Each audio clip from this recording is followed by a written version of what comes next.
Oggi iniziamo da Giulia. Giulia Cecchettin, con la fondazione che ne porta il nome, spalanca le porte del Parlamento nel giorno del primo anniversario del ritrovamento del corpo. La tragedia che ha strappato la vita a Giulia nel fiore degli anni diventa un'arma potente contro la violenza di genere. Inizia così, con la presentazione della fondazione in collegamento con il Parlamento europeo e le scuole, il cammino del Parlamento verso la giornata del 25 novembre. In collegamento i fratelli di Giulia, Davide ed Elena. In questa sala non ci sono differenze ideologiche.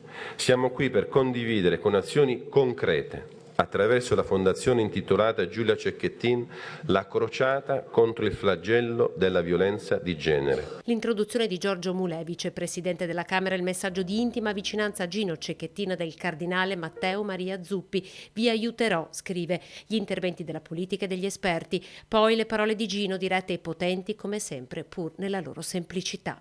Non possiamo cambiare gli eventi che ci sono capitati, ma possiamo cambiare la nostra reazione a quegli eventi e decidere se contribuire ad aumentare l'odio oppure l'amore, a discapito oppure a favore dell'ecosistema stesso. Per quanto mi riguarda, nel nome di Giulia, io posso solo scegliere di far crescere l'amore, perché questa è l'unica scelta che le assomiglia, l'unica possibile se voglio mantenere viva una parte di lei. L'asse con le scuole, l'impegno condiviso, il patto tra le istituzioni, parla come madre, come sportivo e come donna la consigliera della Fondazione Federica Pellegrini. Oggi mi impegno non solo come Federica, non solo come donna, ma come cittadina consapevole che il cambiamento parte da ciascuno di noi. È tempo di agire, unite e uniti. Gelo in sala durante l'intervento in videocollegamento del ministro dell'istruzione, Giuseppe Valditara, immediatamente criticato dalle opposizioni e sui social per aver negato il patriarcato. La visione ideologica è quella che vorrebbe risolvere la questione femminile lottando contro il patriarcato. E per aver associato il fenomeno dell'immigrazione illegale all'escalation di violenza nei confronti delle donne.